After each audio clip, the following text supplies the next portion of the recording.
Audio Jungle.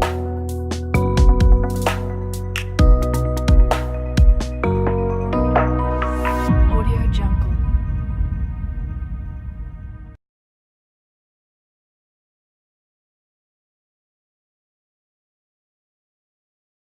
Assalamualaikum warahmatullahi wabarakatuh. Kami dari kelompok 7 akan mempresentasikan hasil dari diskusi kami tentang OSI Layar. Sebelumnya saya akan memperkenalkan diri saya sendiri. Saya Siron Bayu Adi. Dan saya Empati Farurozi. Lalu saya Syahrial Yusuf. Dan satu teman kita lagi tidak dapat hadir karena berhalangan.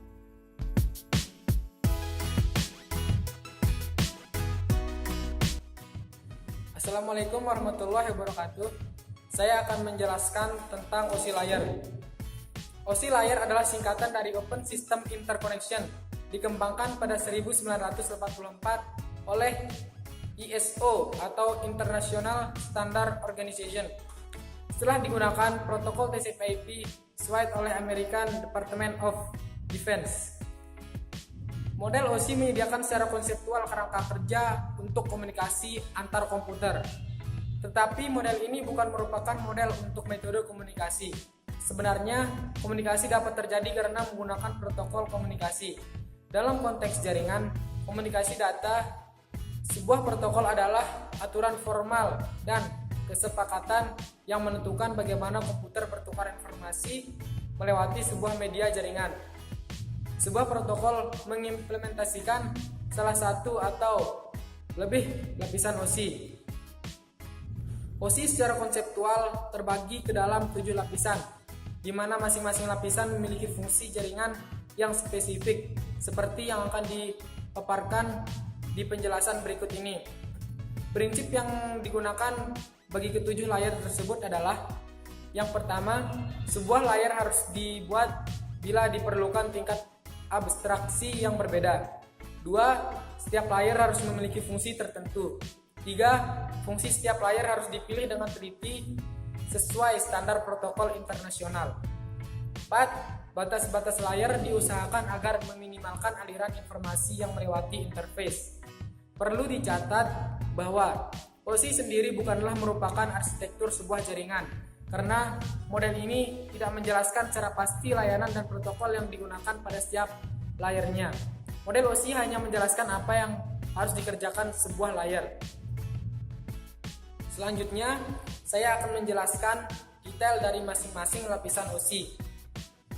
Yang layar pertama, yaitu fisikal. Lapisan ini bertanggung jawab untuk mengaktifkan dan mengatur physical interface jaringan komputer. Pada lapisan ini, hubungan dan perangkat keras diatur, seperti antara DCE dan DTE. Interface yang digunakan pada lapisan ini adalah 10 base T, 100 base TX, V35, X21, dan HSSI. Perlu diingat, DCE atau Data Communication Equipment adalah circuit terminating yang ada dalam sebuah provider. Sedangkan DTE atau terminal equipment adalah yang digunakan oleh para penggunanya. Fisikal berfungsi dengan pengiriman raw bit ke chain komunikasi device. Yang dibutuhkan adalah hub. Hub di sini adalah berfungsi sebagai repeater. Assalamualaikum warahmatullahi wabarakatuh. Selanjutnya, saya akan menjelaskan penjelasan yang telah dijelaskan oleh Empati Farurozi, yang dimulai dari layar kedua dan seterusnya. Layar kedua yaitu data link. Lapisan ini mengatur topologi jaringan, error notification, dan flow control. Tugas utama dari data link adalah sebagai fasilitas transmisi raw data dan mentransmisikan data tersebut ke dalam saluran yang bebas dari kesalahan transmisi. Perlu diketahui bahwa tergantung pada layar inilah rusak, hilangnya dan duplikasi frame diperbaiki. 2 buah sublayer yang ada di dalam data link. 1. Media Access Control atau MAC 802.3 menentukan bagaimana paket ditempatkan di media. 2. Logical Link Control atau LLC 802.2 bertanggung jawab untuk mengidentifikasikan protokol-protokol layer network dan kemudian melakukan enkapsulasi terhadapnya. Pada lapisan ini device yang dibutuhkan adalah switch dan bridge, protokol PPP dan SLP. Layer ketiga yaitu network layer. Network layer berfungsi untuk mengendalikan operasi subnet dan meneruskan paket-paket dari satu node ke node yang lain dalam jaringan. Masalah desain yang penting adalah bagaimana menentukan route pengiriman paket dari sumber ke tujuannya.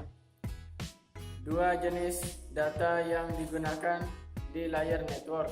Satu, paket data digunakan untuk mengangkut data pengguna melewati internetwork.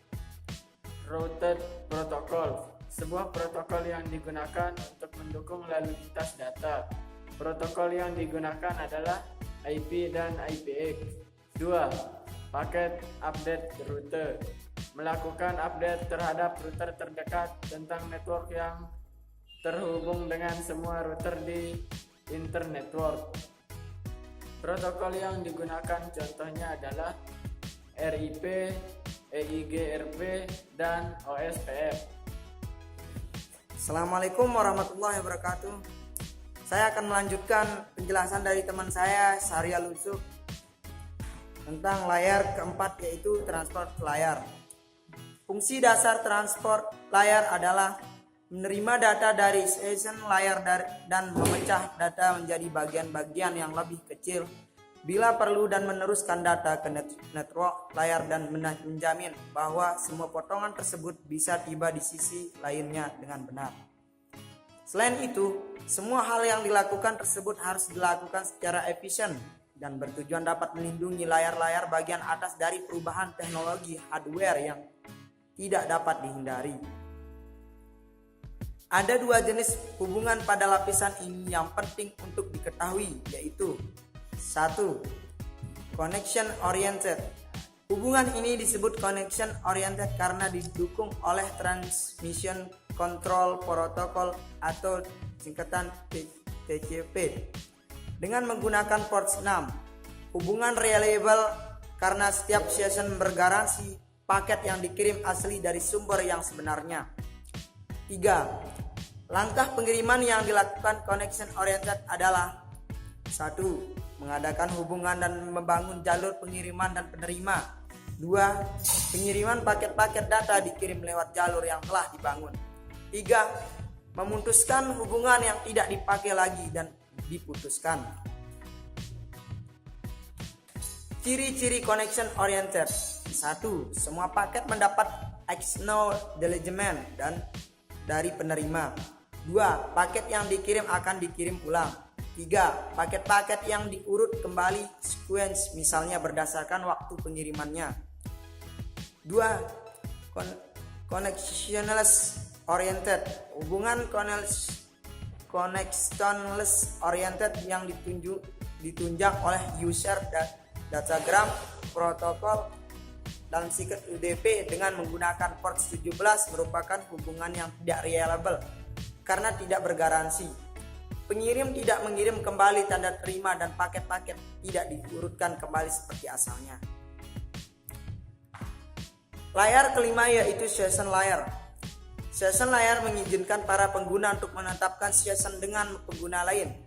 Layar ini membuka, mengatur, dan penutup suatu session antara aplikasi-aplikasi. Proses-proses yang terjadi dalam tim sharing system. 1. Pengguna dapat melakukan tim sharing system. 2. Pengendalian dialog. 3. Memungkinkan lalu lintas data berjalan dua arah. 4. Sinkronisasi. Protokol yang berfungsi pada lapis ini adalah NPS, NetBW, RVH, SKLX. Assalamualaikum warahmatullahi wabarakatuh. Selanjutnya saya akan melanjutkan penjelasan dari teman saya yang tiga tadi, yaitu pada layer ke-6 yang merupakan presentation layer. Presentation layer melakukan fungsi-fungsi tertentu yang diminta untuk menjamin penemuan sebuah penyelesaian umum bagi masalah tertentu.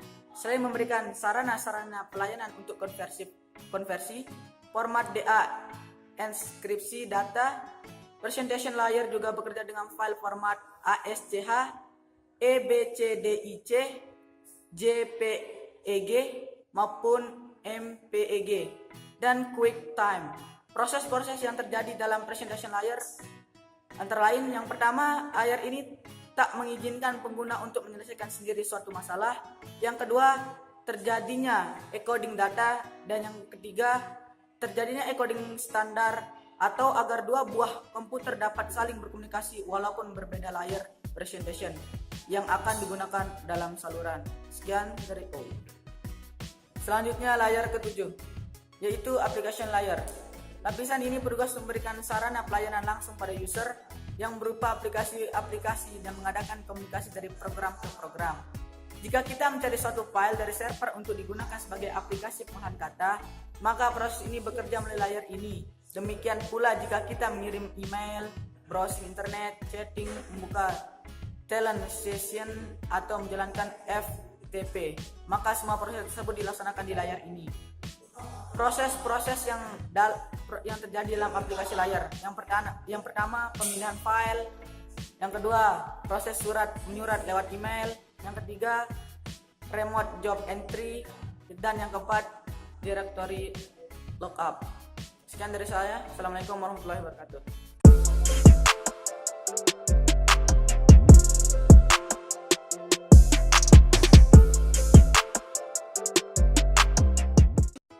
Kelompok kami, apabila ada kesalahan kata maupun yang dilakukan dengan cara sengaja maupun tidak sengaja, mohon maaf yang sebesar-besarnya. Sekian, terima kasih. Assalamualaikum warahmatullahi wabarakatuh.